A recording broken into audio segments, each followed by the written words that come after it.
At the beginning of the story, we are introduced to Kim Yong, who is Korea's most wanted serial killer. One night, just like every other time, after getting intimate with a girl, he brutally murders her and leaves after wiping out all the evidence. Over the past few months, he has carried out multiple murders in the same way, yet he has never been caught. But this time, because of a small mistake, he comes under the police radar. Chief Yoo-han of the Korean Police Department, who is working on his case, asks a few officers to keep an eye on him while heading home. But as soon as he gets out of the taxi to go to his house, the serial killer attacks him and slashes his throat. As Yuhan walks a little further, he realizes that a lot of blood is pouring out of his neck. But by the time he understands that he's been attacked, the killer is already gone. There's no one around to help him, and he can't even call out for help. Yuhan tries to reach his home as fast as possible. When he finally gets there, he sees his daughter Jisoo sleeping. He tries to reach her, but after taking a few steps, he collapses, and due to heavy blood loss, he dies. The next morning, an officer comes to meet Yuhan regarding the case. As soon as he enters, he notices bloodstains on the stairs, and just a few steps ahead, he sees Yuhan's daughter sitting there, holding her father's dead body in her lap. She doesn't know that her father is dead. She waited all night for him to wake up so they could celebrate her birthday together. The death of a senior police officer puts the entire department into action. They immediately arrest the suspect and present him in court with evidence. During Kim's trial, the families of all the victims he murdered are present in the courtroom. Everyone wants him to receive the death penalty. But Kim is sentenced to only 15 years in prison because out of the 6 murders he committed, only 1 could be proven. As soon as the verdict is announced, everyone starts shouting at the judge, demanding justice. Yuhan's partner even tries to attack Kim, and amidst all this chaos, we see Jisoo silently staring at her father's killer, terrified. Seeing all those crying faces makes Kim happy, but he has no idea what's going to happen to him exactly 15 years later. After Yuhan's death, Jisoo has no one left in the world. So Officer Yoon takes her in and raises her like his own daughter. 15 years pass, and we see Kim being released from prison after completing his sentence. Over the years, everyone has forgotten him, so no one comes to see him. But Officer Yoon is still there, waiting outside. Kim asks him for a cigarette, but Yoon says that since he went to prison, cigarettes have become 4 times more expensive, so he should buy his own. Kim asks if he still thinks he committed those murders. Yoon doesn't just think it. He's certain that Kim is responsible for all 6 killings. He says no matter what, he will send him back to prison. He gives Kim his card and tells him that if he feels even a bit of remorse, he should call that number, and he'll help him get a dignified death. We then see Jisoo, who is now grown up. Yoon has raised her well, and she wants to become a police officer like her father. Whenever she is alone, she sits on the rooftop and watches her mother, who had divorced her father years ago and remarried. Her new husband abuses her regularly, and Jisoo witnesses all of it from the rooftop. She has asked him many times to treat her mother better, but he's always drunk and doesn't like anyone interfering in his personal matters. Once, Jisoo even threatens to kill him, but he laughs it off. The next day, we see Kim trying to find his old partner's number after getting out of prison, but everyone has forgotten him over the years. Meanwhile, Yoon assigns 2 officers to keep an eye on him that night. While heading to his address, they read his file and are horrified by the disturbing details written about him. They feel trapped,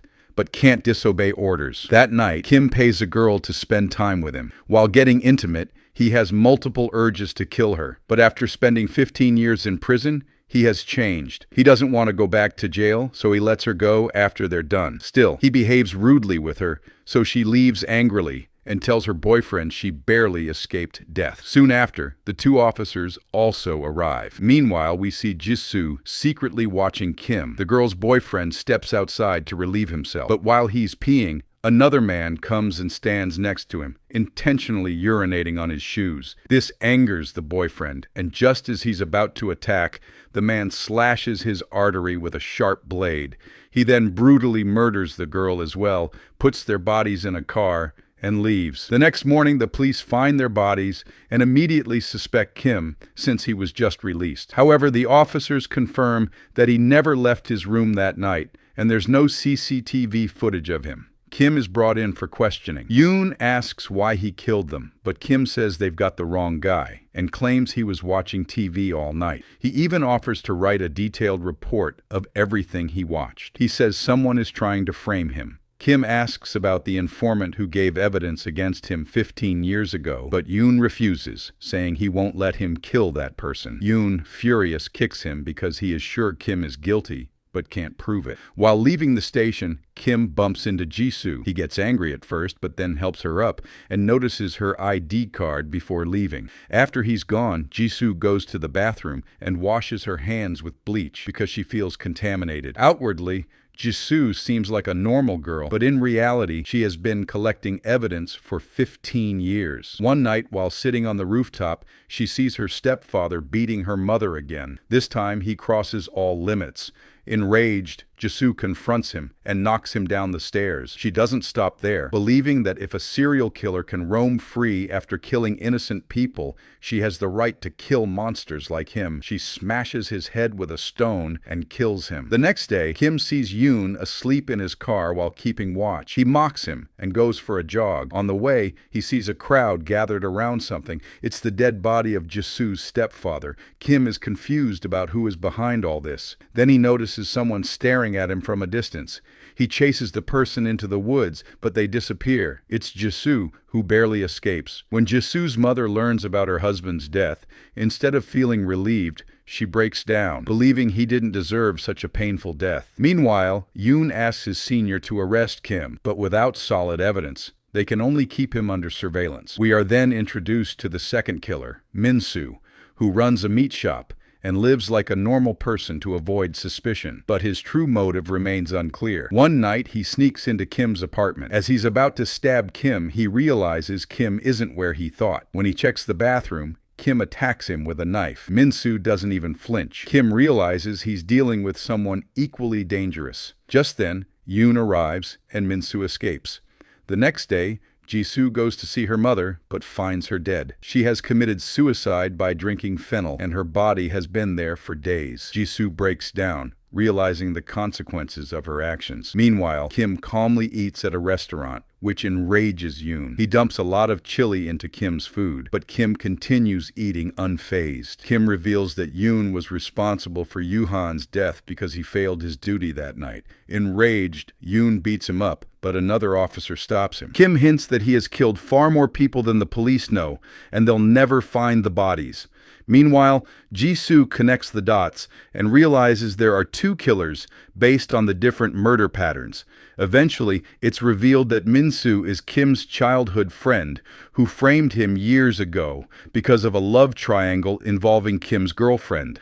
Min-soo started killing again to frame Kim once more. Jisoo, however, is executing her own plan. She sets a trap using broken glass and electric wires, killing Min-soo. Then she drags his body and places it in Kim's room. When Kim finds it, he's shocked.